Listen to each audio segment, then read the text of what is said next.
తీసుకుంటాడు. బాప్తిసం తీసేసుకున్న తర్వాత ఏమైంది? ఇంకా అసలు రేపు రోజున ఏసై వేస్తే మనం పక్క సీట్లో కూర్చుంటే బాగుంటుందా, లేకపోతే ఎక్కడ కూర్చుంటే, కుడి పక్కన కూర్చుంటే బాగుంటుందా, ఎడం పక్కన కూర్చుంటే బాగుంటుందా అని చెప్పి ప్లాన్ చేస్తూ ఉంటారు. ఏంటంట, నువ్వు కూర్చోమ్మ, ప్లాన్ చేసుకుంటాం. ఇంటి దగ్గర బైబిల్ తీయరు, మోకాలు లేరు.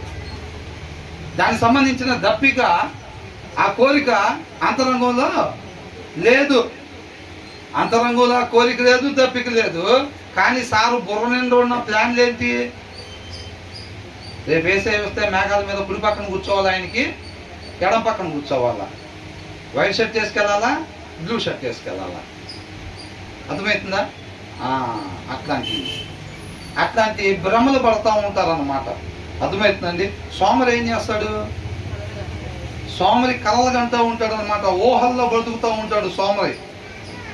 ఆయన కనిన ఏ కళ, ఆయన చేసే ప్రతి ఊహ ఏది జరగకుండా దేవుడే అడ్డం పడతాడు. రాసుందా లేదా బైబిల్లో? అది చెప్తున్నారు ఇక్కడ. ఇక్కడ ఏమంటున్నారంటే కష్టపడి పని చేయాలి అని. అంటే బస్తాలు ధాన్యం సంపాదించుకొని డబ్బున్న వాళ్ళకి అవమని కాదండి ఇక్కడ చెప్తుంది.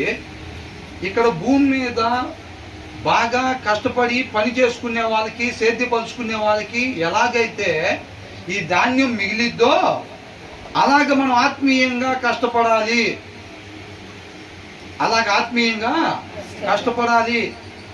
ఇతరులకు సంబంధించిన వాళ్ళ సమస్యలకు సంబంధించిన భారం మన మోకాళ్ళ మీద వేసుకుని ఆ నొప్పిని భరించి ప్రార్థన విజ్ఞాపన చేయాలి. నీ గురించి, నీ అబ్బాయి గురించి నువ్వు మోకాలు వేయటం గొప్ప ఏముంది? కొట్ట వాళ్ళు అక్కడ పోయి దేనికి కొడతారు? ప్రభు 5 ఫ్లోర్లు వేసా, వాళ్ళు ప్రభు అన్నారులేని 5 వేసాను, ఇంకొకటి 6ది నీకు కావాల్సిన ఆల్రెడీ వేసేసా అక్కడ. అవునా? 6ది పడంగానే మళ్ళీ 7వది నీకు ఇచ్చేసా, నాకు ఇచ్చేసాయి అనే వర్షం ఉండేది అనమాట. అవునా కదా? కాబట్టి ఏంటంటే మనం ఊహలు పెట్టుకున్నాం అనుకోండి, కష్టపడకపోతే మిగతా వాళ్ళకి సంబంధించింది మన మోకాళ్ళ మీద మనం నొప్పులు పుడతా ఉంటాయా లేదా? నొప్పులు పుట్టిన ప్రభువా వాళ్ళ పరిస్థితి బాగలేదు, ఆ కుటుంబం సంగతి బాగోలేదు, ఆ కుటుంబంలో పలానా సిస్టర్ బాగలేదు ప్రభువా, నీకు దూరంగా ఉన్నారు, దగ్గరగా ఉండే కృపను దయచేయి. ఆ బ్రదర్ గురించి, ఆ ఇంట్లో పిల్లోడు గురించి చెడ్డ మాటలు మాట్లాడుతున్నాడు ఆ పిల్లోడు, లేకపోతే ఇలాగా వాళ్ళందరికీ తరఫున విజ్ఞాపన చేయాలన్నమాట. యేసయ్య అక్కడికి వెళ్ళి అరణ్యంలో ఏం చేశాడు?